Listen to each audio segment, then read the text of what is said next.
Good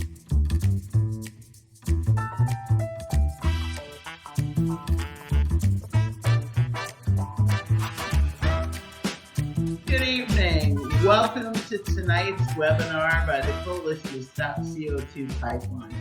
I'm excited to be here with a number of experts who have been in the pipeline fight to keep these dangerous CO2 monstrosities out of Illinois.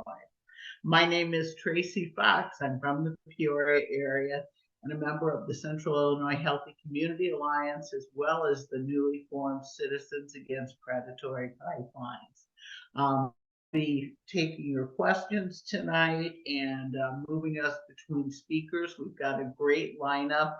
We'll be starting with Rick Stuckey from State Bar Illinois Lands, who's our in-house pipeline and regulatory expert. Then we'll have Dr. Kathleen Campbell. She is one of the leaders of the Citizens Against Heartland Greenway project. She's really dug into what it means to be safe from these pipelines. What kind of setbacks and protections do we need to be demanding? Our third speaker is also from the Citizens Against Heartland Greenway group, fighting the Navigator Pipeline. McDonough County farmer Steve Hess going to talk to us about tiling, crop productivity, and eminent domain. And we'll end tonight with Pam Rickert, who is the co-lead organizer for Eco Justice Collaborative and this wonderful coalition to stop CO2 pipelines that they have formed.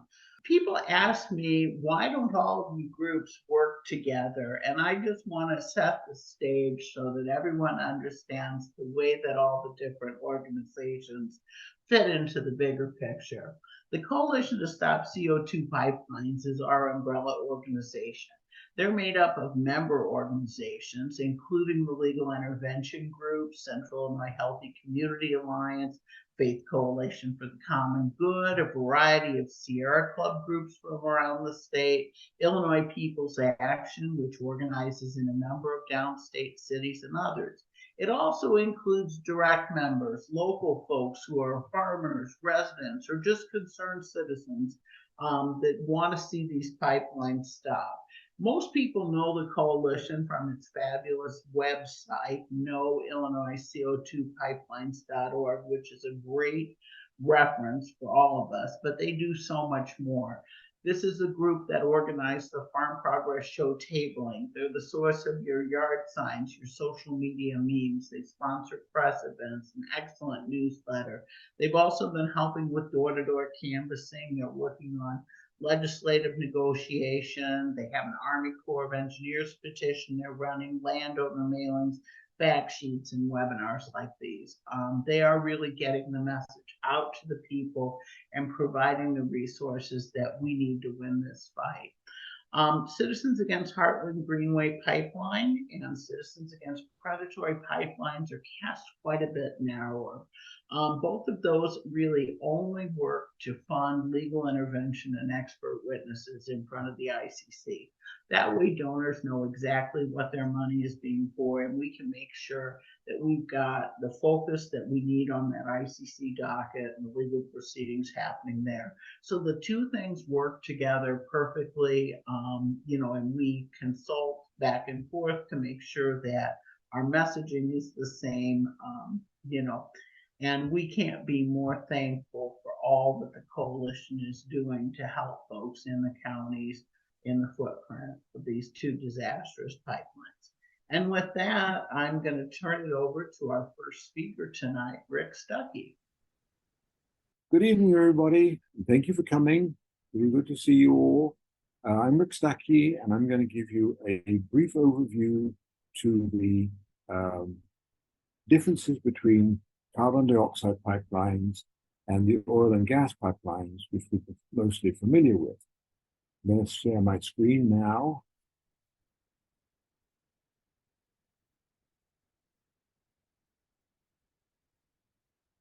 There we go. Can you see that one now? Okay, so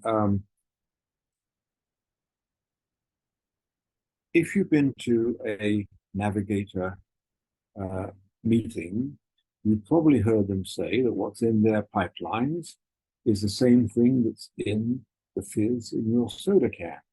And that's technically correct, but it's extremely misleading because your soda can is not pumped up to 2,000 or more pounds per square inch. If you've been to one of their meetings, you've also probably heard them say that there are 5,600 miles of existing CO2 pipelines in this country, and theirs will be just like those. That's also misleading. All but one, the one that's indicator, of these pipelines are used for enhanced oil recovery. We don't have time to go into that much, but basically we pump the CO2 down an old oil well and pump out crude oil, which can then be sold. Those are simple pipelines. Navigator's pipeline is 3 times longer than any of the existing CO2 pipelines.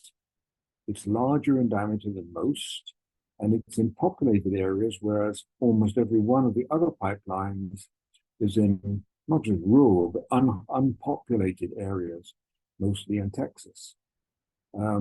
Because of the way the Navigator pipeline is different, operations will become much more complicated.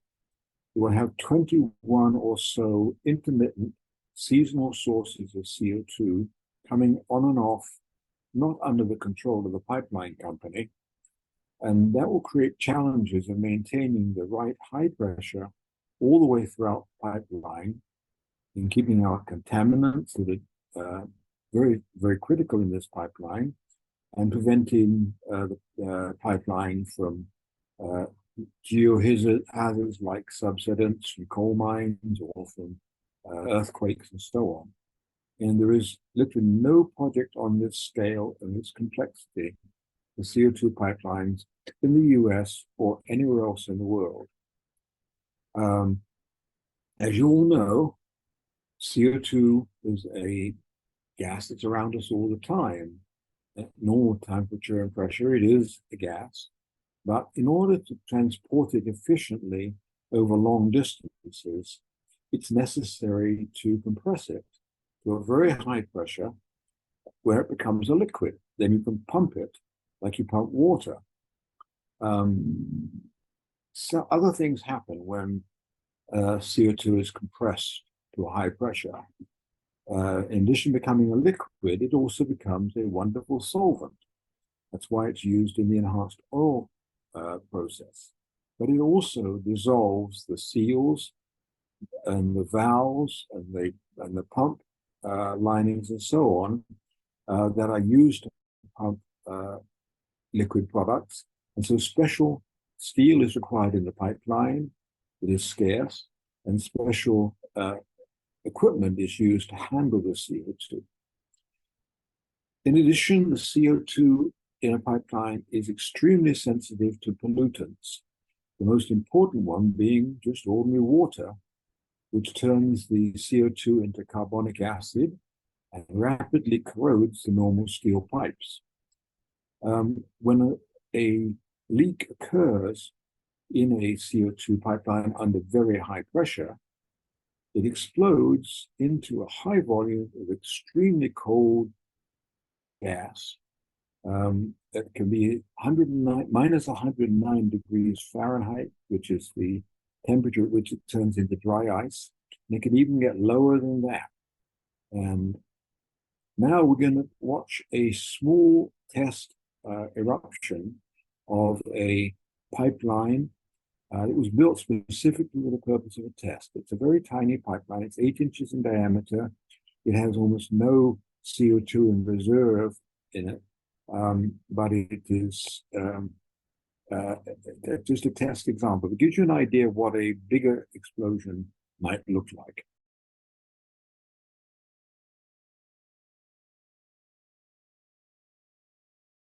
That, as I said, was a very small pipeline that ruptured there, was forced to rupture for the test purposes.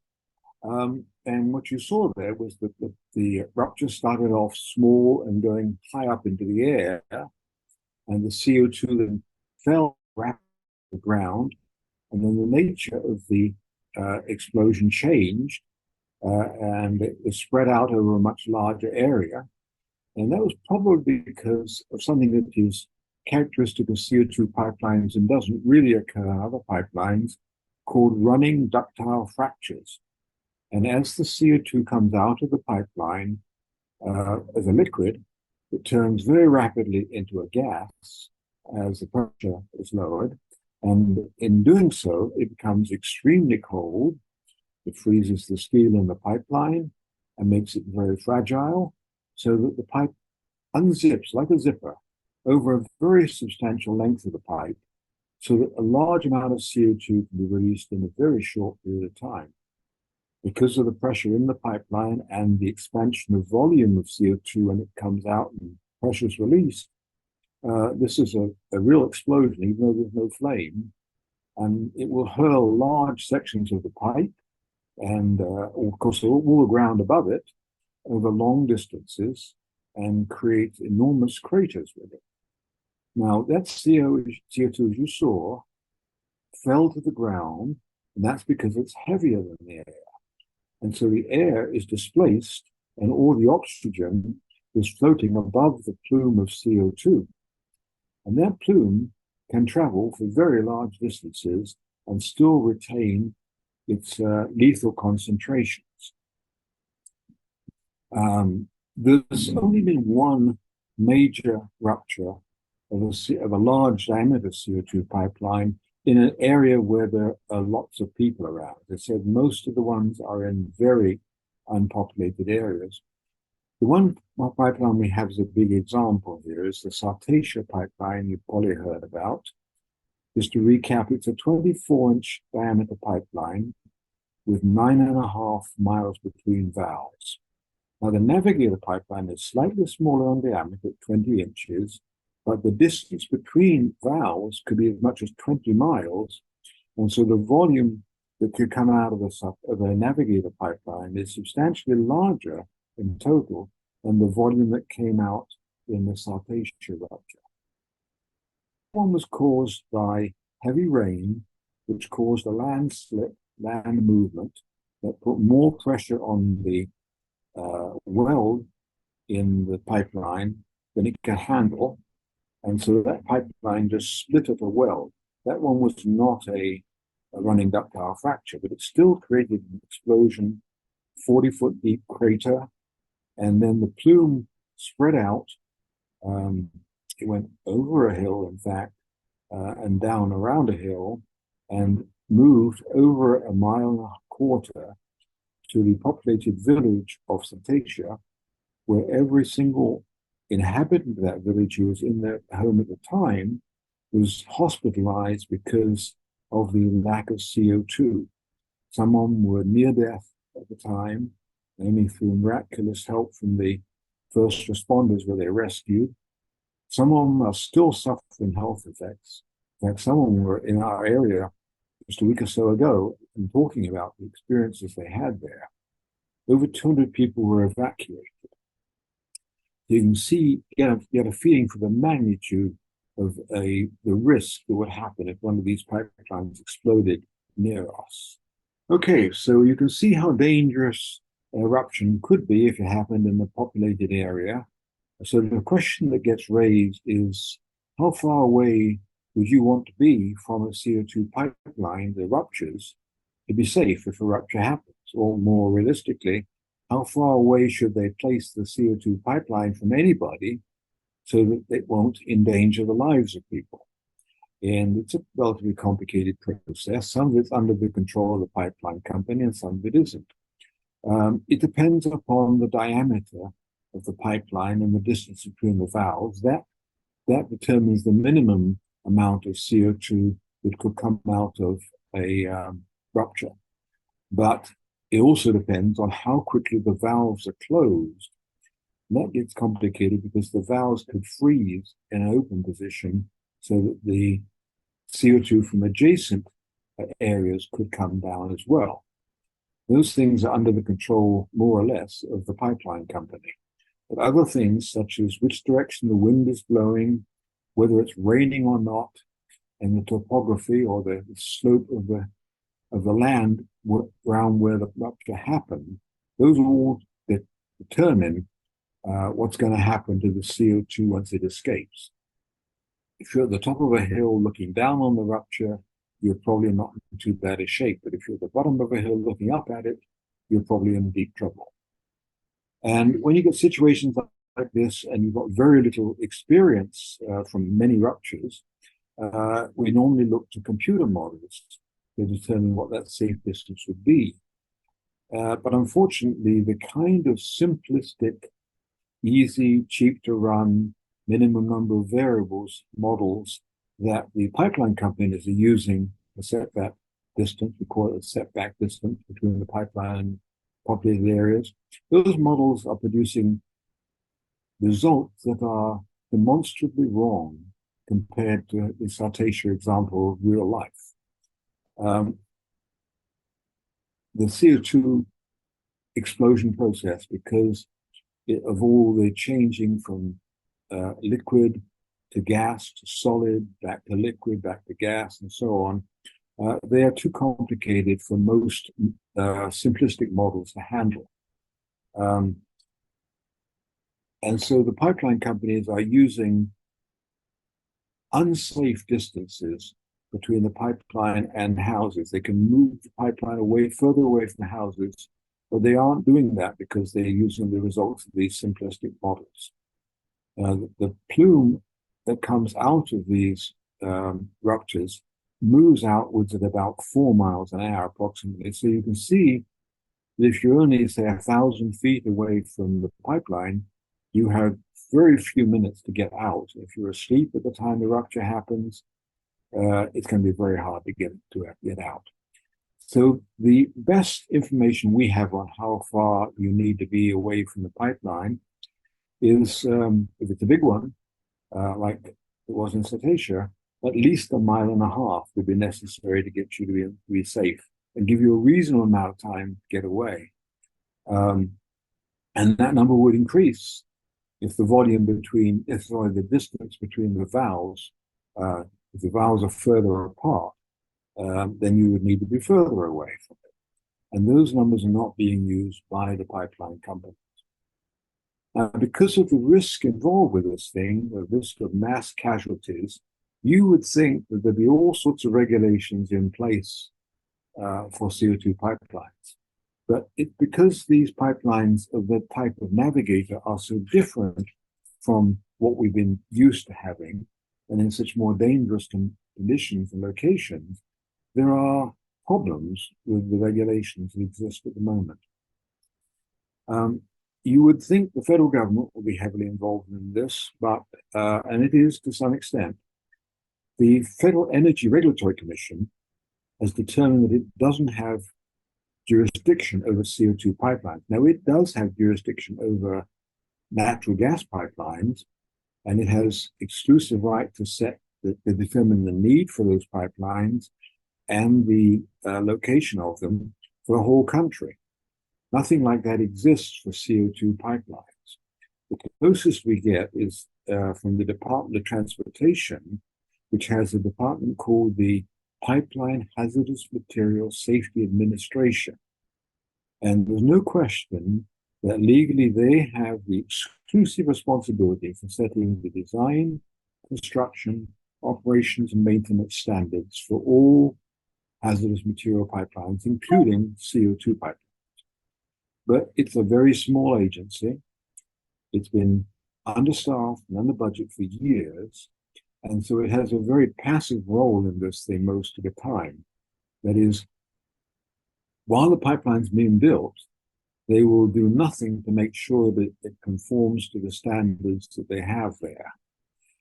But if something goes wrong with the pipeline, like it did with Sartasia, they will come down and inspect it and find out all the places you've failed to follow their rules, often for many years. There's a problem, however, because they don't have regulations that are specific to the kind of CO2 that's in Navigator's pipeline for the most part. I'll get into that in more detail in a second. That's the main extent of federal regulations. There's other things like the Army Corps of Engineers on water crossings and so on. But we then going to move on to the Illinois Commerce Commission, and that's the agency in Illinois that determines the need for the pipeline. Is it justified? Do we want it or not? And approves the route. And they're supposed to trade off things like the economic impact, the impact on infrastructure, such as roads and bridges and things like that, public safety, property values, farm productivity, energy reliability, and so on and so forth. But the Illinois laws it's dealing with are weak and inappropriate. They were designed for a different age when this kind of pipeline wasn't even dreamt of. So they're not working with the best tools they could have. Let's spend a little more time going through the PIMSA regulations because it's important, and you often find you get misleading words from the pipeline company and others who don't understand them very well. The PIMSA used its authority to gain control over CO2 pipelines by using their word processor. They went into the document and they said, find me everywhere it says oil and gas, and behind that insert and CO2. So all of a sudden, a large raft of regulations that have been in place for years suddenly became applicable to CO2 pipelines. But they basically cover what you might call good housekeeping. How often do you inspect pipelines? How deep should it be buried in the ground? And things like that, which can apply to CO2 pipelines. They do have a specific part of regulations for a particular flavor of CO2 called supercritical CO2, which will only exist for a very short distance in a CO2 pipeline like Navigator. And the thing that makes it unique is the temperature. So it will not be supercritical and be covered by the existing PIMSA regs unless it's at a high pressure but above 88 degrees Fahrenheit. And as you can imagine, it might get to that temperature at the time it's being pumped up to the high pressure in the first place. But when you run the pipeline underground for a relatively short period of time, it'll go down to ground temperature, might be 40, 45, 50, or thereabouts degrees. And therefore, it will not be supercritical and therefore not covered by the detailed regulations that PIMSA has. So the liquid CO2, which is in 90% or more of these pipelines, is not covered by detailed regulations at the present time. PIMSA said they're going to have those regulations by 2024, but the approval process might drag on quite a lot beyond that. Until the pipelines, these regulations are produced, the pipeline companies have the right to use their own judgment. They've got no guidance from PIMSA on things such as critical things like materials and safety. And if a pipeline is built now using this judgment from the pipeline company, which is basically how do I do it at lowest cost, it will be very difficult to retrofit the pipeline in some aspects if PIMSA standards later come out and say that for it to be safe, it has to be different. So, for example, if you build a pipeline with half-inch thick steel of a particular kind, and PIMSA standards say you should have used a different kind of steel and you should have had it 3/4 of an inch thick, it's almost impossible to go back and retrofit that. If you put it 5 feet underground and PIMSA said it should have been 6 feet underground, you're not going to dig it all up again and lower it. So retrofitting is in many ways going to be impossible, and old pipelines to low standards will probably be grandfathered. Let's look at a couple of the things that PIMSA should have regulations on that it doesn't. As I mentioned, the pipeline thickness, the material it's made of, and coatings on the inside and outside are critical. And the kind of steel that you require to make a CO2 pipeline is really in relatively short supply. And so there may be shortages of what we need to use. They need to pay special attention to mitigation of running ductile fractures because they make the explosions so much worse. So there are things that could be done in the design of the pipeline that will reduce the extent of a fracture, prevent it from spreading very far, and therefore reduce the speed at which the CO2 comes out. Those need to be regulated.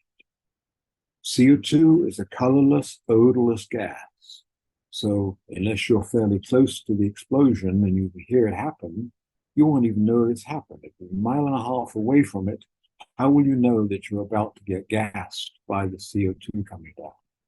Well, one thing that can be done is to put something called an odorant into the CO2 pipelines so that you'll smell it and you'll recognize it, and you will know you've got to run like mad to get away from it. In a natural gas pipeline, there's something called mercaptan, which is a sulfur compound that stinks, and you recognize it when you turn your gas smoke on. You can smell for a few minutes, that few seconds, that gas coming out. We need an odorant like that in CO2 pipelines. We don't have that. They've also got to deal with issues of impurities. How much water, particularly, can you have in the pipeline and still prevent it from corroding? And they need to provide guidance to the pipeline company who produces the route for the pipeline on what they should be trying to do when they site the pipeline. They aren't allowed to set the route, but they can at least give guidance on how the pipeline should do it to be safe. They are supposedly working on doing research on the computer modeling to produce a model which people can use, pipeline companies can use to prepare for emergency responses and determine what the appropriate setback should be.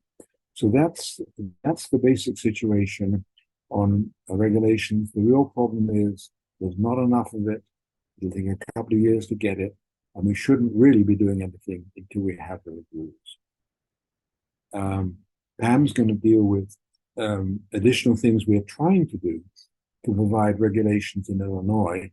So I'm not going to cover those at this point, but I would like to take any questions you may have about the situation regarding these pipelines and the regulations that apply to them. Thank you very much. If they're in the chat, is someone going to read them out? Yeah, it looks like we have a question from Murphy McVicker. Murphy?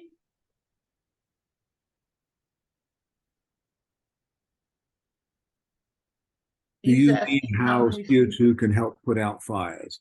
CO2. I was actually the earlier question. How many CO2 pipeline incidents have resulted in casualties today? Not many, because the pipelines that exist are so far away from people. There are a substantial number of injuries due to CO2, but not necessarily from pipelines. They tend to be things like in breweries. People go into tanks to clean them out and die because they didn't clean them out of the CO2. Or someone goes down to the cellar beneath a bar where CO2 is used to pump the beer up, and within a few minutes they can be passed out and die. And there are injuries like that every year. There have been a substantial number of leaks from the existing CO2 pipelines. They are recorded in a database run by the EPA, I think, or EIA. But the reporting is extremely suspect. What you'll find is that one company who has experience doing oil wells provides a lot of information. They have hundreds of entries in there of things that they've had, not necessarily big ones, but every time they have a reasonable sized rupture, they report it. And either they are extremely careless and nobody else is having these problems, or all the other companies are hiding or just not bothering to report them because nobody's really cared because they aren't injuring people. But if you are close to one of these pipelines, like the people in South Asia, you will suffer significantly from it. So it's still dangerous, even though the reports are not that great. Okay.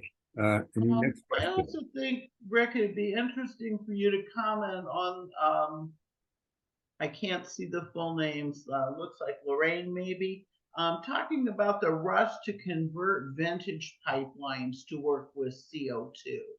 Okay, yes. There are some situations where existing natural gas pipelines, I think it's only natural gas pipelines, are not required anymore, and they want to convert them to take CO2 typically to these oil wells where they can use it for enhanced oil recovery.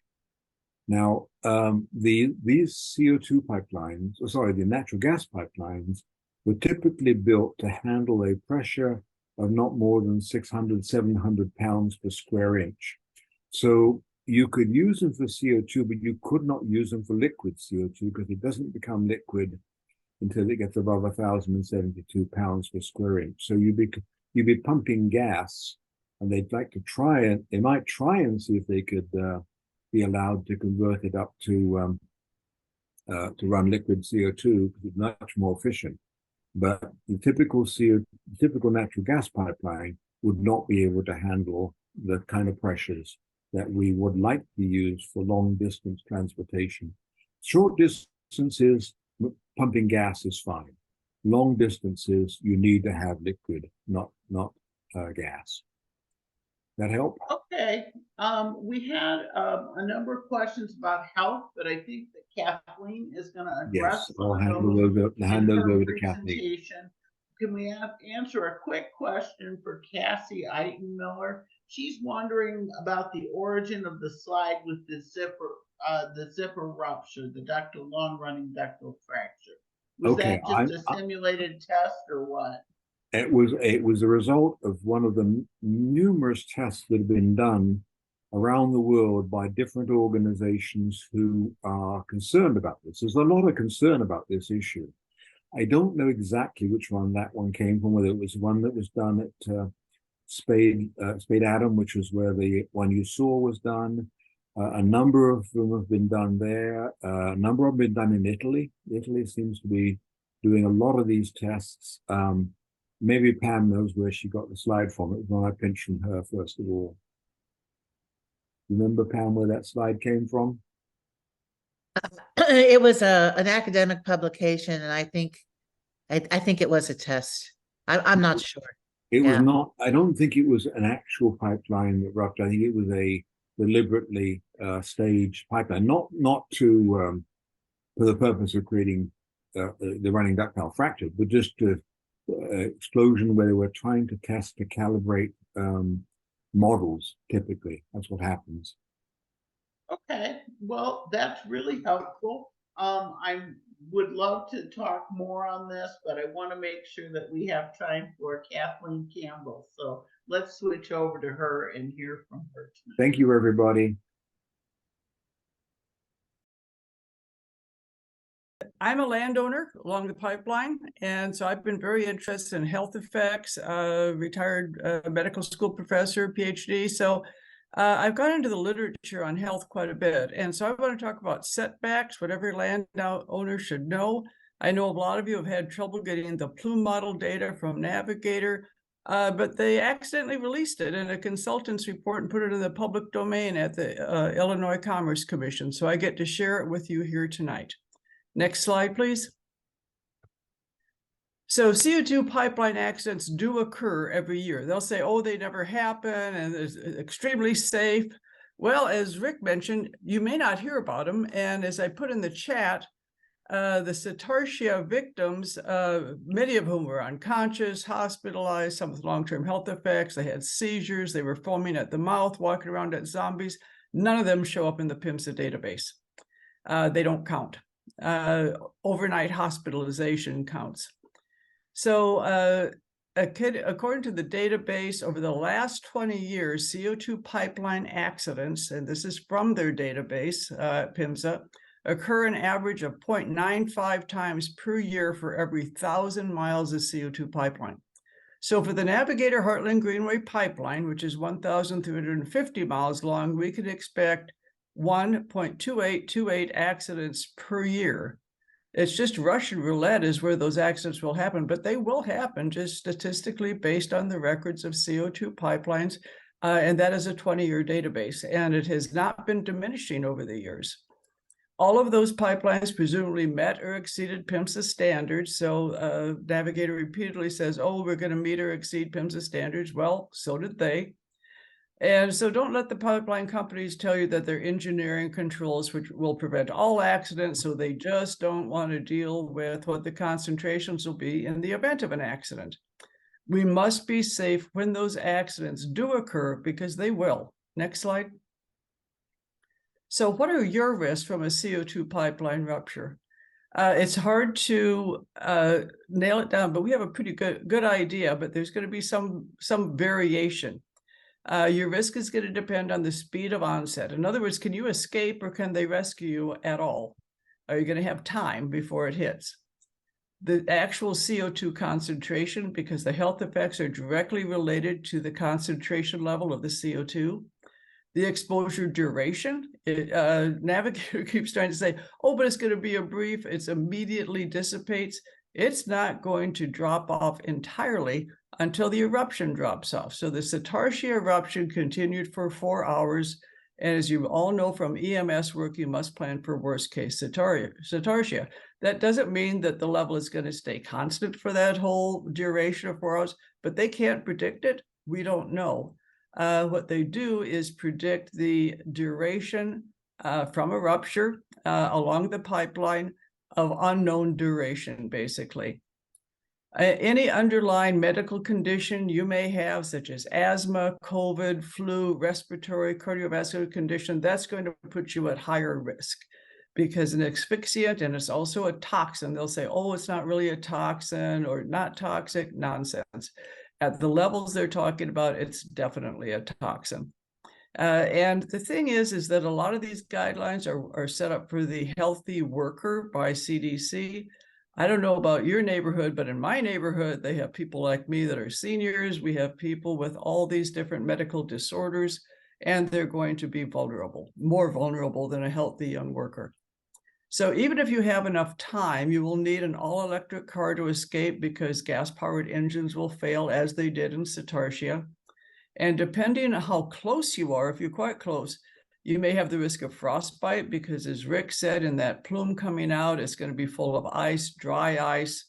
And so you can get damage, particularly to the eyes and the mouth. That's right on the CDC website.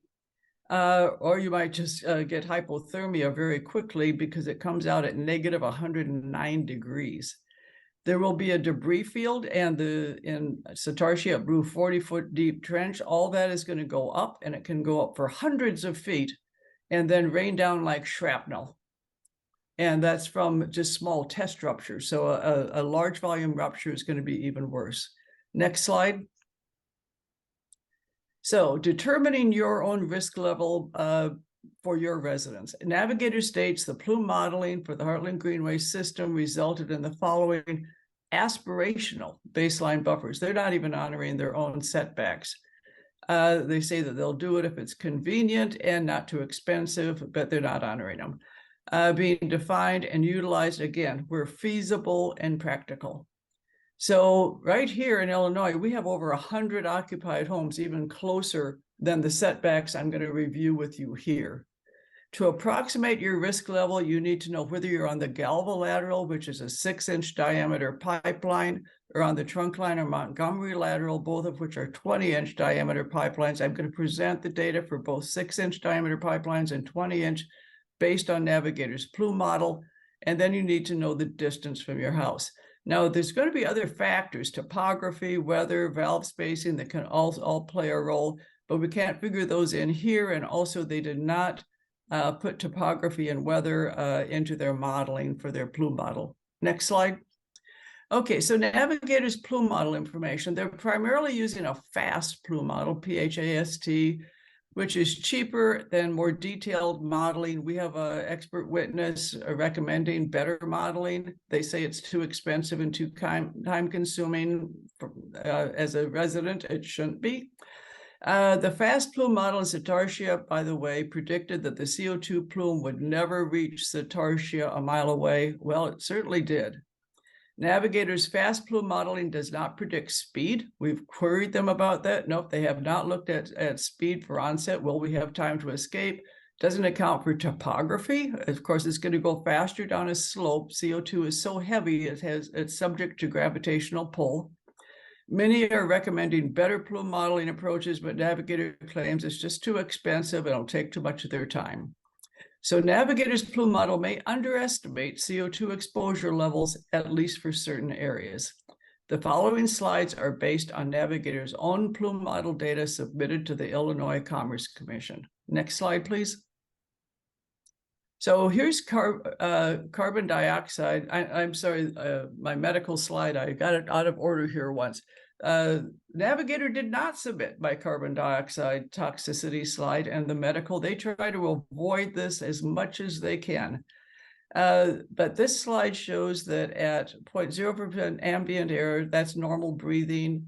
2%, which is very, very low, your breathing rate increase, that's at the level of sick building syndrome. But I'm going to go over these, but 30,000 parts per million, 3% is the CDC STEL short-term exposure limit. That's the same limit as for USDA and EPA. At 4%, that is immediately dangerous to life and health. And at 5%, then your breathing is even more distressed. 7 to 10%, you lose consciousness. 10% convulsions, coma, death within minutes. And you can see with the different color coding there, as that concentration goes up, you add more and more symptoms. Next slide. So hazard level 4 category, they call this their initial routing buffer. So setback distance is 321 feet for the Galva lateral, or for the 6-inch pipeline, setback distance of 1,029 feet for the trunk line Montgomery lateral. That's, of course, the 20-inch pipeline. The plume model predicted CO2 concentration level from their own data at those setback levels where we have a lot of people living, 105,000 parts per million, that is 10.05% CO2. And of course, that's deadly. I'll get to that. Speed predicted by DNV conducted test ruptures. Ahmad, Lou, if anybody's interested in the research, I've got it. Residents will be overwhelmed with life-threatening levels of CO2 in less than 5 minutes, because that's how fast it travels. And that's been documented in even for small test ruptures. So it'll probably be even faster for a larger eruption. The levels can be expected to persist at some level as long as the eruption continues, which in Satartia from 4 hours. At this distance, temperature drops and debris falling may occur. The health effects of 105,000 parts per million CO2, this is 2.5 times the CDC's immediately dangerous to life or health level of 40,000 parts per million CO2. At this exposure level, residents at these distances will quickly lose vision, hearing, experience convulsions, coma, and death within minutes. Next slide. So hazard level 3, stepping down. Now, for some reason, Navigator, they didn't put, the consultant didn't put this distance accidentally in the testimony, so I can't present these distances for this one. It's crazy. But Navigator designated the setback distances for this particular category as proprietary and confidential. So I can't share it with you. So I can't tell you the setback distance for this. But the actual speed of onset, although really anything within 1,000, 2,000 feet is going to be probably less than somewhere between about 5-6 minutes. Plume model predicted CO2 concentration level, that I can share because it was accidentally released, is 63,000 parts per million, 6.3% CO2. And the health effects of 63,000 parts per million, this is over 1.5 times the CDC's immediately dangerous to life or health level of 40,000 parts per million CO2. At this exposure level, residents will quickly lose hearing, experience dizziness, confusion, headache, respiratory distress, increased heart rate, and blood pressure. They'll feel drowsy and can experience narcosis, a sense of stupor. This CO2 level can be toxic. In addition to the asphyxia of the CO2, and toxic effects may not allow full recovery. So even if you have 5 or 6 minutes, they may not be a good 5 or 6 minutes to get in from, for me, I might be picking tomatoes in the backyard or on a bicycle or whatever. It may not allow you time to get to your hopefully all electric car because your other cars won't work and try to get out of there. So really, you're looking at a scenario where you're highly, highly unlikely to be able to escape. And I don't know about you, but our EMS services are not going to be here certainly in less than 5 minutes. And at this level 2 is that if you do survive, the toxic effects are high enough that you may not experience a full recovery. Next slide. Okay, so hazard level 2, they have this categorized as emergency response buffer. This is where the EMS workers can come in, apparently.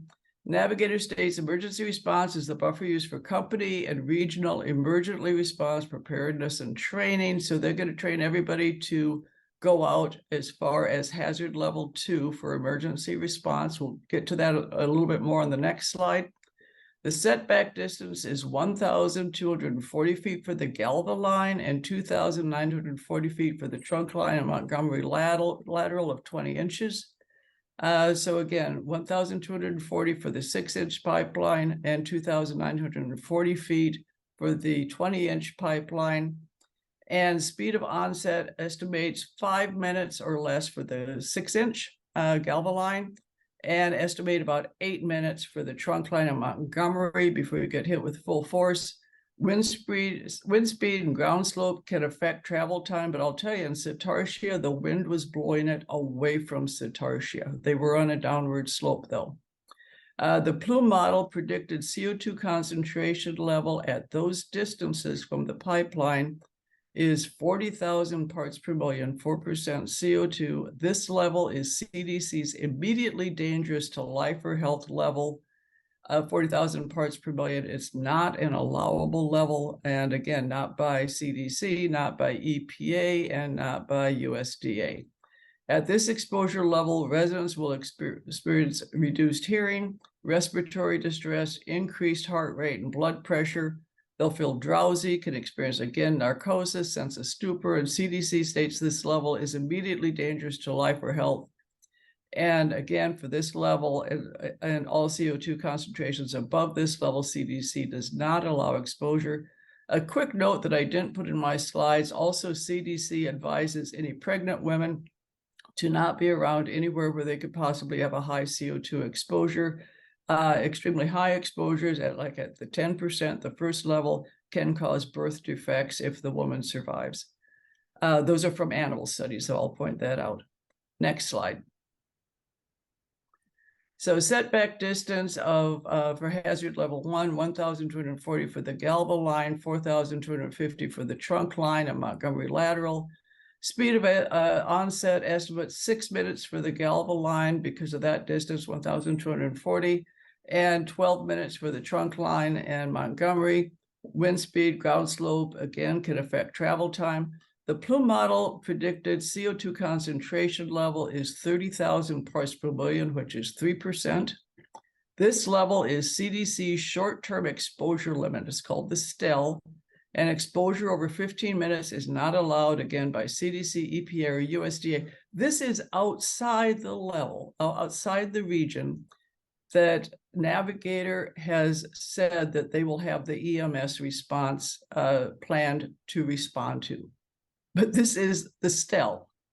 The American Petroleum Institute recommends immediate evacuation for 30,000 parts per million or more, and that evacuation should occur in less than 15 minutes. And yet Navigator has it outside the EMS response zone. At this exposure level, residents will experience reduced hearing, respiratory distress, increased heart rate, blood pressure. They'll feel drowsy, can experience narcosis, sense of stupor. And again, it's the short-term exposure limit, only allowable for 15 minutes. I think it's highly unlikely. Also, like I'm in a high consequence area, Glenarm, and also they're running it right alongside the interstate here. The idea that we're going to be able to get everybody out of here in 15 minutes or less, I think is absurd. Next slide. So how does Navigator plan to rescue us? Well, apparently they don't. In the rebuttal testimonies they just filed with the Illinois Commerce Commission, they are now saying, we have the option of sheltering in place. They didn't come up with that until I got into the literature and pointed out the speed of onset, that this is going to hit within 5 minutes and for some of our residents, and within 10, 15 minutes for pretty well all of them within a mile. And so they said, oh, shelter in place. Well, that's just not going to work because, of course, it can come in through the windows. This is a heavy gas that is not recommended by PIMSA, not recommended by the American Petroleum Institute. Basically, that would be cheap and easy for them, but it would be leaving us to die. Navigator has not provided any specific plan for our rescue, nor have they committed to any equipment, even after over a year from their first submission. At this point, they will not even commit to CO2 detection for our devices for our EMS. So in reality, no EMS service can rescue us within the few minutes before we'll be overwhelmed, particularly in our rural areas. Most people will not have all electric vehicles to self-evacuate, even if you stay conscious and clear-headed, not have seizures, not lose your vision and hearing, and can stay alert. But in reality, those symptoms will occur. In short, EMS cannot rescue us, and we cannot escape. Navigator says it will use engineering controls to ensure that accidents don't happen, but statistically, just for the Navigator pipeline, 1,350 miles, you could have 1.2 accidents per year, averaging every year on this pipeline. Navigator is now proposing that they leave us a shelter in place, which is a death sentence for CO2. Satartia EMS services certainly don't support it. Our emergency room doctor, who's our expert witness, does not support that. I certainly don't support that. We need to, what we need are mandatory inviolate setbacks, not aspirational setbacks, inviolate setbacks for every occupied building that will guarantee the plume never reaches us. Adequate distance is our only real protection. We should not risk our lives for their profits. So that's the end of my lecture, and I'm open for questions. We have some questions from Christina Cost in the chat related to insurance coverage. Right. Do you have any insights into that for us, Kat? You know, if you're talking about insurance for your property, I've heard about people having a lot of trouble with that. Navigator, we did a direct data query to Navigator at the ICC, and their response was, we assure you that we will cover everything, even if it's landowner induced, unless it's deliberately induced. Now,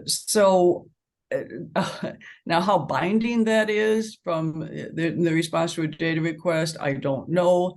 But, you know, also, to be honest, these are perfect terrorist targets. Europe has been addressing that. For the valves that are above ground, they could easily get hit by a drone attack, get taken out by a bomb. So they're perfect terrorist targets. They're running right alongside a prison, the Western Correctional Institute in Illinois. And if a disgruntled prisoner wanted to take it out, well, all they'd have to do is hit that valve. Where I live in Glenarm, we're probably the highest risk area along the pipeline in Illinois, and I say that without exaggeration. We have about 800 people here, and then we run along the interstate, and then that is the start of the Montgomery Lateral. So if somebody hits that valve connecting the Montgomery Lateral to the trunk line, and that blows both directions at once, it's a horrible situation. I think survival would be very minimal, because on the Illinois, on I-55, people would just sit there and suffocate because their engines are going to stall. Right, and as if one of the commenters points out, you wouldn't even know which direction to go to escape. Well, you can't. Since you can't go, you can't walk, you can't drive. You don't need to know where to go. Yeah. You just sit there and die, basically. Sorry. Yeah. Okay, I hate to move us on, but in order to get in all of these fine speakers, we need to go to Steve Hess. Okay, there we go. So I want to thank everybody for attending tonight too. I think it's great that there's so many people that have interest in this interest in this project. And so I'm here to talk a little bit about farmland impact. I am a fifth generation farmer in McDonough County, Illinois. I'm farming in partnership with Generation 6, and we are raising Generation 7. And the reason it's so dark out here is because I'm standing in the field. We are harvesting. I stepped out of the tractor for a few minutes. I don't know if you can see the lights over here, but the equipment's still running. We're trying to get some corn in the bin before it rains.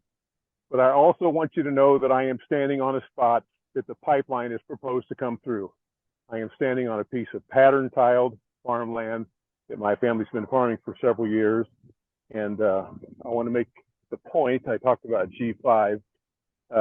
My wife Phyllis and I live on a farm that's been in her family since 1869. So our roots run pretty deep here, and we'd like to protect our property, and we'd like to protect our property rights. So originally, I went to a Navigator meeting.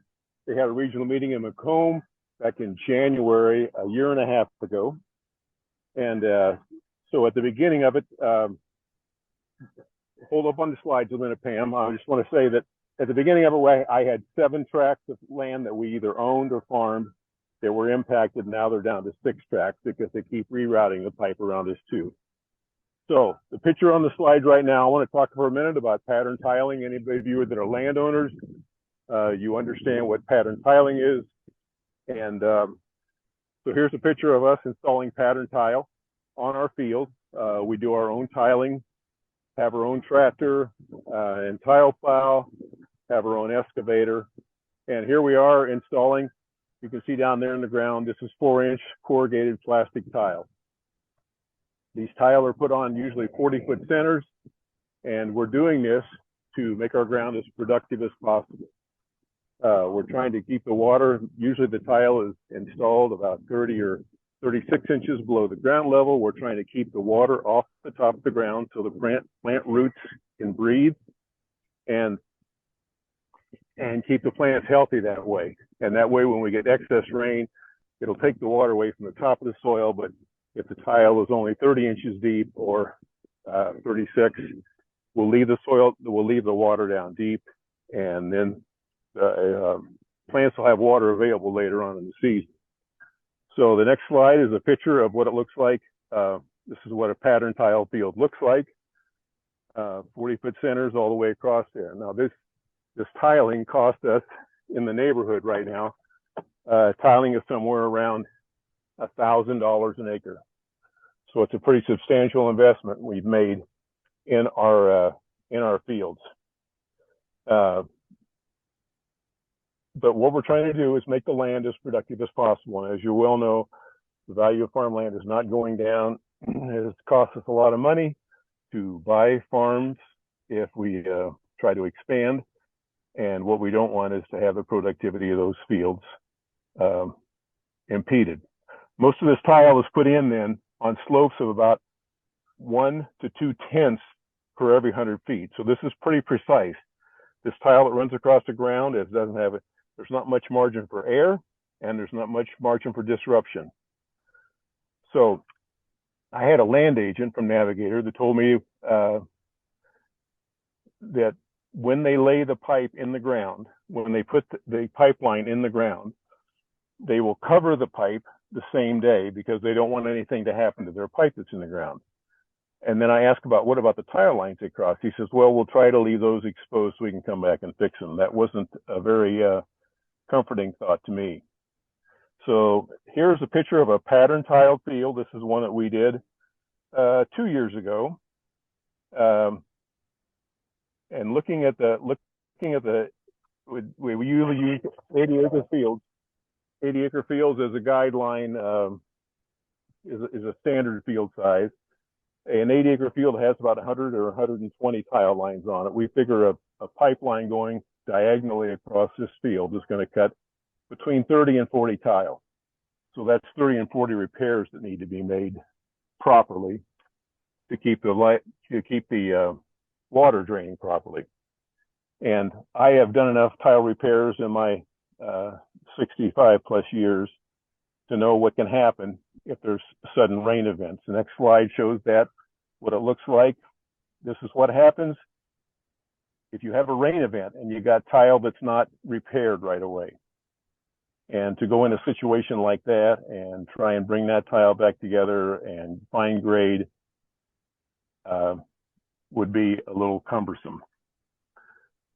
So the next picture then shows what it looks like. We talk about land impact. This is where a pipeline went across the field 2 years ago.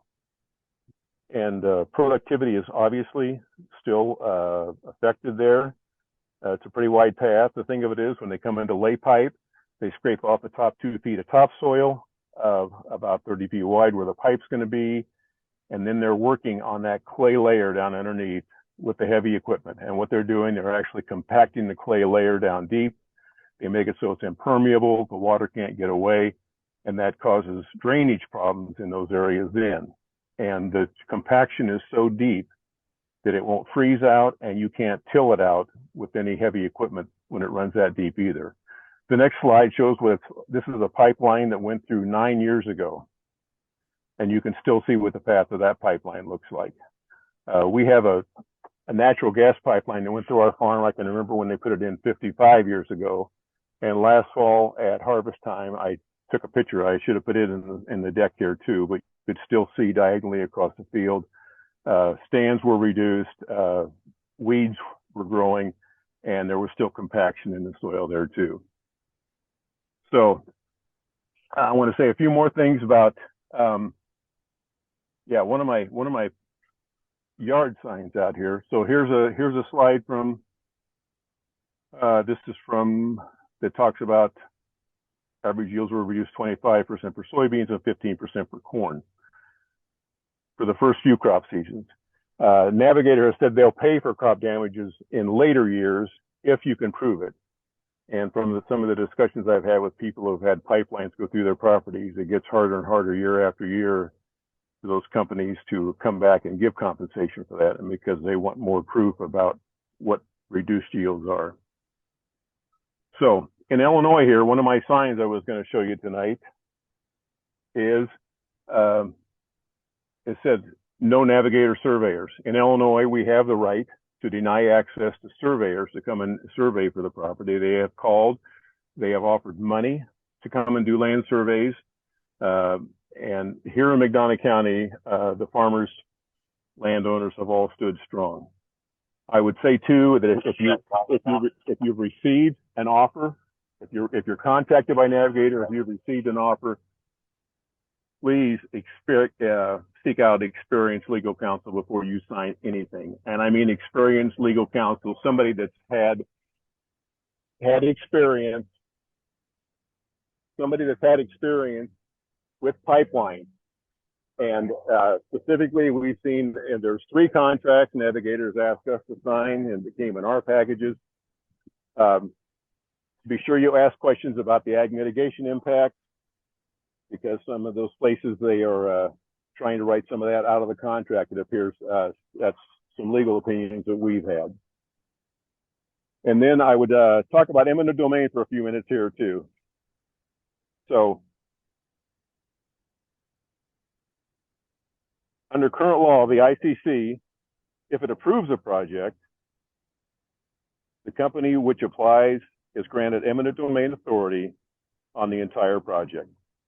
So currently, Navigator, after 1 year of trying to get easements signed and using land agents for landowner contacts, they've been raising their offers constantly. They've been offering large tile repair dollars. And they're even putting rumors out from some of the ethanol plants now that if you don't allow the pipeline through your property, you might not be a customer for the ethanol plant anymore. I actually heard a presentation by a CEO of a ethanol plant that made comments that ethanol plants will become seasonal plants if they don't have pipeline access and be able to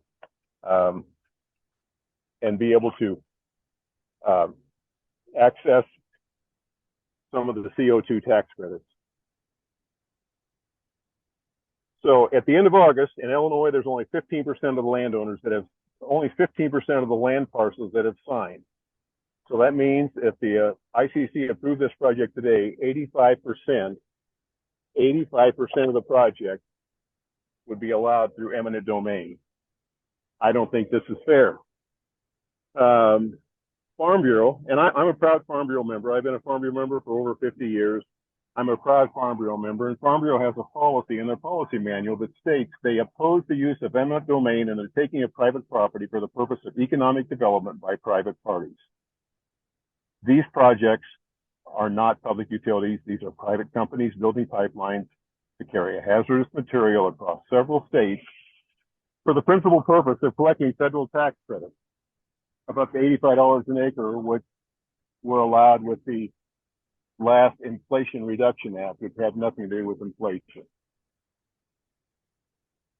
So I would ask you to please ask your Farm Bureau. Here in Illinois, we're asking our Farm Bureau and we're asking our state elected officials to take a stand for personal property rights, remove eminent domain authority from private projects like this, and let landowners and citizens do as they please with their own property, and their families can spend lifetimes that their families have spent lifetimes acquiring. And I want you to know that I am not in this battle for me. I am concerned about the future generations that will be tilling this land, raising crops, and to feed the world here, and raising their families out here. My son's house is a half a mile away from this pipeline project. And you've heard the presentations about what could happen in the case of a rupture, and we are in rolling ground here, but it is patterned tile ground, it's productive farm ground. I just don't want to have to live with that risk for my family for the rest of their lives. So thank you. Okay, do we have any questions for Steve?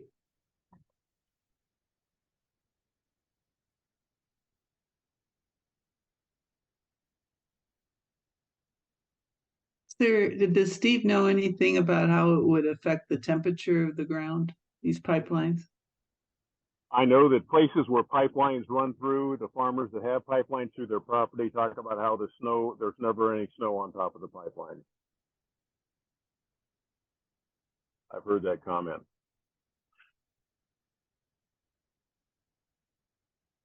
There's some comments in the chat about irrigation and water usage with all of this. Have you thought about that in terms of McDonough County? I know that, that might be part of the capture operation. Yeah, I mean, here in McDonough County, our land, we are blessed with usually abundant rainfall. So there's not much irrigation here in McDonough County, but on some of the bottom grounds, like where the pipeline would go across bottoms, like the Illinois River bottom or the Mississippi bottom, there could be some irrigation concerns there. Okay, great. And can you just for some of the people that are newer to this, kind of talk about what would a voluntary easement entail? What all would that entail? Well, so they call these voluntary easements, but keep in mind that these are permanent easements. These easements that they are offering you this is a permanent easement. If you take Navigator or Wolf up on their offer and sign your land over for an easement to them, they have lifetime rights to that forever. There is no ending date in that.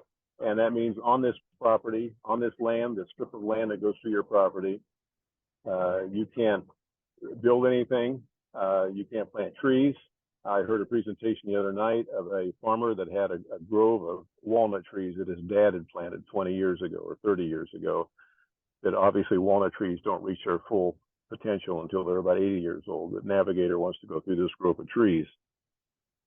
But when you sign these easement agreements, they have the right to come in on that property anytime they want. Now they do offer damage compensation, but basically you're saying, and on an 80-acre field, that the voluntary easements run lengthways on, it amounts to about 6 acres of property. So basically what you're doing is selling 6 acres of property off in the middle of your tract. Okay, that's really helpful. Thank you. Okay, so I see somebody ask about help. how can we help? So I would encourage everybody that's on this call, if you have a county farm bureau office, that you call them and ask them to please have the state farm bureau stand up for private property rights, and let's introduce some legislation to rid the ICC and private companies like this of the powers for eminent domain. It isn't fair for a private project like this. So that's what you can do to help. I would also say signs. I was going to show my signs here tonight, but it got too dark. But if you're on the path, if you think you're close to the path, put some signs up so your neighbors are aware of where the pipeline goes through, where it crosses the road, especially in high traffic areas, because that's the only way to raise awareness, is to let people know where that pipeline is. All right. Well, thanks so much, Steve. I think we need to probably jump over to Pam Rickert for her comments on sequestration now. Okay, so I'm going to spend the next few minutes with you talking about CCS, carbon capture, transport, and storage, or otherwise known as sequestration. So we'll move right into that and not take any more introductory time. What is it? I think by now you've heard a lot about the transport part, but transportation of CO2 is part of a three-part system. First, you capture it. And as I think Rick said, you compress the CO2 into a liquid for transport by a pipeline. And then you either put it deep underground, a mile or so is typical, or you use it for some other purpose. And in that case, it's called carbon capture, utilization, and storage. So when you hear CCUS, that's the utilization piece that's referring to when you put that U in there. But here's an important point. CCS does not remove carbon from the atmosphere. I think many people think that it does, but it doesn't. All it does is prevent more carbon from being added. And CO2 can, in fact, be captured to make other products, but nearly all of the carbon dioxide captured to date has been used for enhanced oil recovery, which actually adds carbon to the atmosphere when oil is burned. Do we need it? The Biden administration has said, yeah, we sure do if we want to avert the worst part of climate change. And most of Congress has bought into this. And they often cite the Intergovernmental Panel on Climate Change as the basis of their support. But when you read the IPCC's latest report and you look at this graphic, a bit of a different story emerges. If you look in the lower left-hand column, you can see CCS right there. And what the IPCC actually says is that what we need to do is to be moving forward with what we know works. And they list renewables and biological sequestration as top of the chart here. Energy efficiency and electrifying the transportation system rank high too. But when they say when they talk about CCS, the IPCC recognizes that it still remains costly and technologically unproven as compared to the suite of options that we can do now. So essentially what they're saying is, yeah, maybe one day we'll need it, but what we really need to do is go full speed ahead now with what we know works. So what are the problems with carbon capture? Are there concerns? Well, first of all, it hasn't worked. You can see from this list of projects that actually only one of them actually came online. So, and you all remember FutureGen, and that would be Petronova. I'll talk about that in a minute. All of you remember FutureGen, I would bet, if you're here from Illinois, the research demonstration project that went on for more than 13 years until it was pulled. It was pulled because we'd spent over $1 billion. We had more cost overruns that we were facing, and there were technological problems. And so Petronova, which is a photo on the left here, did in fact become operational, but it grossly underperformed, and the CO2 was used for enhanced oil recovery, which when the oil is burned, put more emissions in the ground. So that project, I just wanted to say, it was shut down in 2020. There is some talk about bringing it back up online again, but in terms of being a success, I think that's a dubious claim. Carbon capture has been used successfully on ethanol plants, but that also shares many of the same problems as the fossil fuel powered plants share. And that includes the following. First of all, carbon capture requires fossil fuels to run. That means more energy is needed. You either build a new plant to run the carbon capture equipment, or you run your plant more, or you take it from the grid. And this can lead to more pollution, adding to the burden of environmental justice communities where many of these fossil plants are located. Because you run the plant more, you're increasing emissions. You build a new plant, you're increasing emissions, and those are health harming emissions that affect populations surrounding those plants. And carbon capture keeps coal and gas plants running, preventing the transition to renewables. It also requires an immense amount of water. Adding carbon capture to the largest coal plant in Illinois, Prairie State, would use as much water every year as that which is consumed annually by residents of Ann Arbor, Michigan. That's huge. Similarly, the not yet built Emberclear natural gas plant in Pawnee, Illinois, would use an amount of water every year equivalent to 10% of the volume of Lake Springfield. These are huge quantities of water at a time when water is a precious commodity. And I guess I'd leave you with this question. Is this the best way to use our water, particularly during drought? I wanted to say a brief thing on pipelines because it's part of the system, right? So I wanted to make sure everybody knew. You just heard a lot of good conversation about this, but I wanted you to all to be sure you knew that there are actually two pipelines being proposed to run through here in Illinois. Navigator Venture CO2s is proposing their Heartland Greenway, which would cross 4 states before entering Illinois to bury its carbon in Christian and Montgomery counties. And Wolf Carbon Solutions, Mount Simon Hub, would capture CO2 from ADM's ethanol plants in Cedar Rapids, Iowa, before sequestering their carbon in the Decatur area.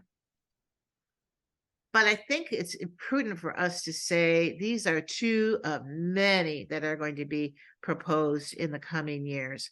And studies show that we could have as many as 96,000 miles of CO2 pipelines constructed in this country by 2050. And Illinois is a major destination given our geological potential for storing CO2. What that means is we could have an unplanned spiderweb network of CO2 pipelines. And what does that mean for safety and risk? So I'm going to move on to carbon sequestration. Is it safe? Well, I think that's up for debate. I think we don't have enough experience to know, one, is it safe, or two, does it really work? And again, Illinois happens to be at ground zero for getting the CO2 piped from other parts of the country into our state. It's not yet proven. What we do know is supercritical CO2, which again, it's supercritical, which is high pressure, has properties of gas, and has properties of liquid. When it's injected, it's in that supercritical stage. It's more buoyant than the surrounding liquids. When it's injected at high pressure, it displaces the brine that exists deep underground in the Mount Simon aquifer between tiny pieces of sandstone.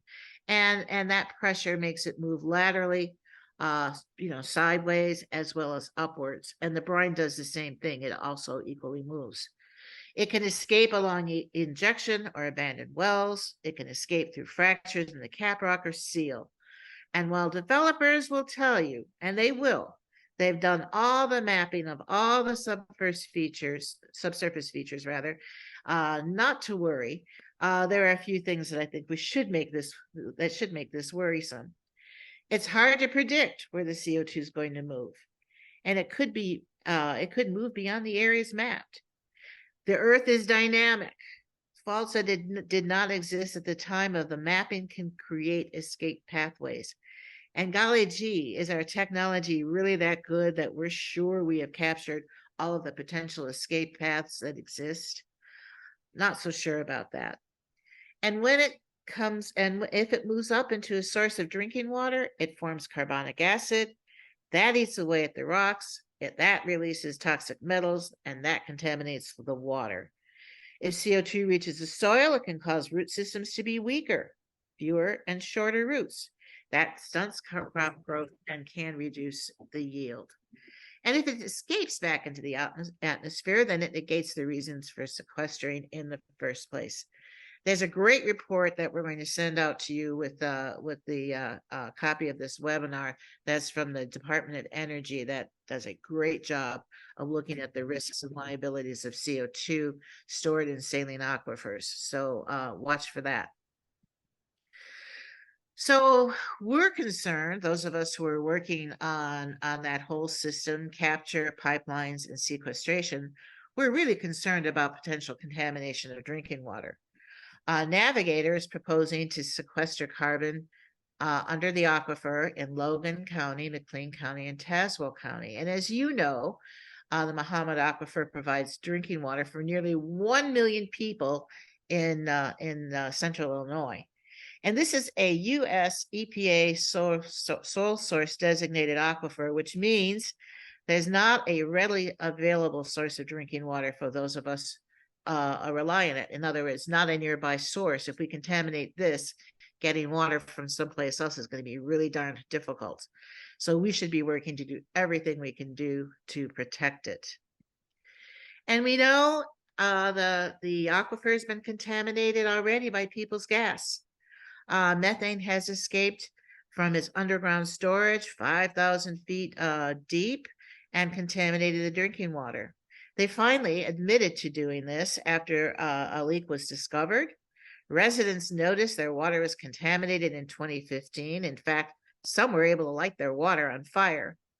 And it was determined that the methane did escape from as low as 5,000 feet below the surface and along an injection well. So although funds were appropriated by the General Assembly years ago, and people's gas was fined, those who live in the affected area remain without a new water supply. I just want to underscore that. All those years later, and they still don't have a new source of water. Methane also has been leaking for more than 25 years in Livingston and LaSalle counties. This too has contaminated drinking water. It's not under the Mahomet, but it still is from deep underground saline aquifer. And NICOR, which stores its methane 3,000 feet underground, has not been able to stop its leak. It's been going on for more than 25 years. So water is a big concern. Lake Decatur. Just last spring, the city council approved sequestration under this lake as part of ADM's planned sequestration expansion. A leak there could contaminate drinking water for more than 80,000.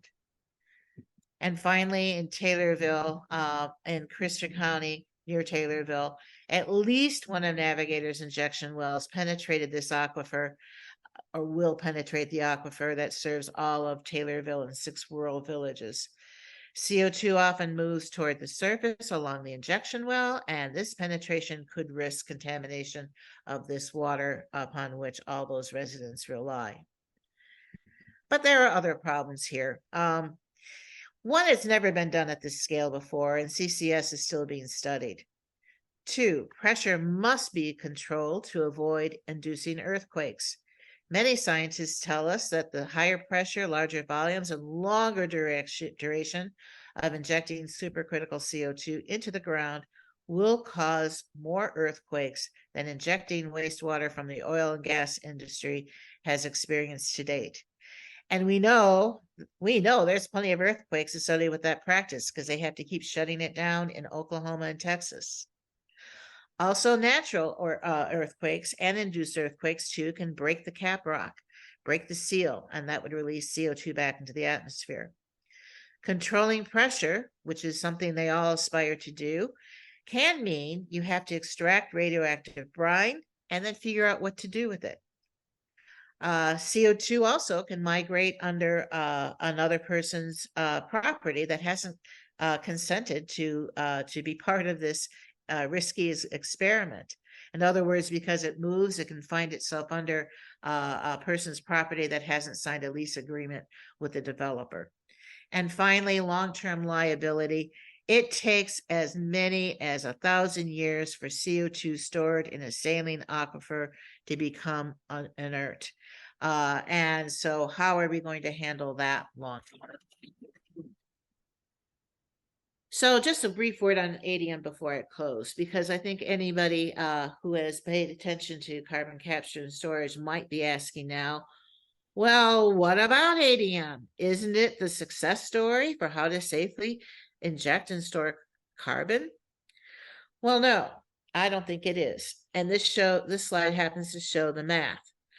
The conclusion on this slide is that the scale of Wolf's and Navigator's planned combined storage of 27 million metric tons of CO2 per year at their ultimate build out would be 85 times that of ADM's Decatur project. 85 times. I don't think we have the ability to say that we're going to be able to keep it in the ground and not avoid some of the problems that I've spoken about.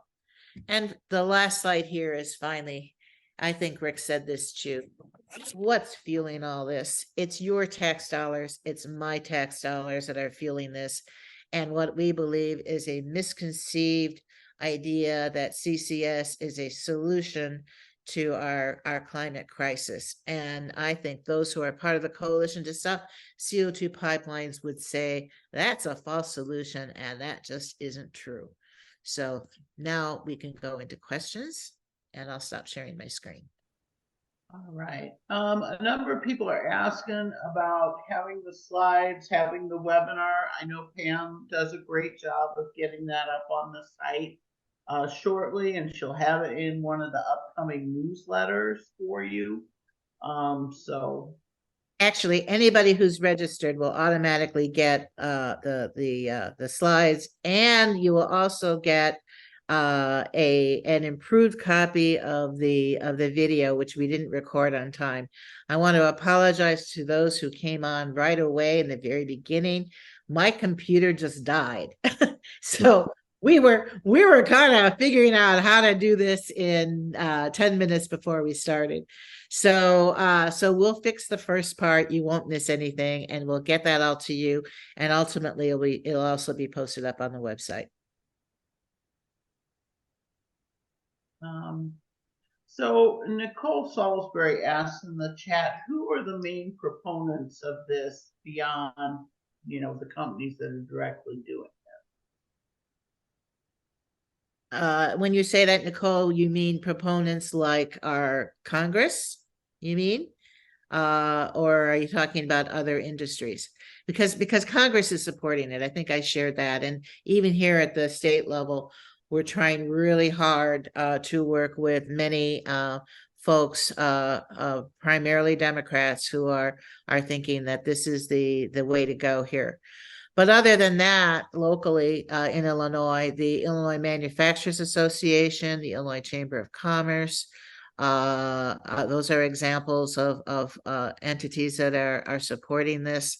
The Illinois Farm Bureau is supporting CO2 pipelines, which of course are part of that larger stream we talked about. There are other industries that we haven't mentioned, like the British Petroleum, the American Petroleum Institute. It's hot. So we're finding ourselves, and I didn't take the time to talk about this, but we're in the process of developing a bill and negotiating a full carbon capture, transport, and sequestration bill, and all those players are supporting carbon capture and storage here in Illinois.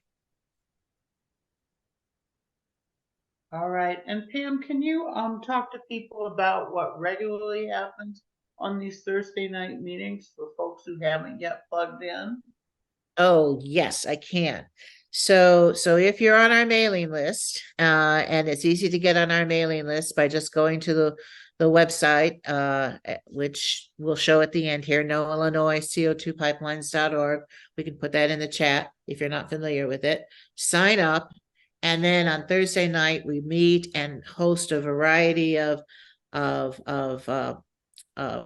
educational topics, but also do a lot of organizing. So we're bringing together Wolf and Navigator folks, Wolf folks who are new to this and trying to figure out how to talk to their local officials, can learn by speaking directly with folks along the Navigator route who've been doing this for over a year. So it's a great way to get us together to figure out how we're going to stop the CO2 pipelines through resolutions, through moratoriums, through zoning, through intervening with the Illinois Commerce Commission, and also by supporting the legislation I've just spoken about briefly. So, and we have about 60 people who attend, and we got plenty of room to make that grow. All right. Well, I think we've got,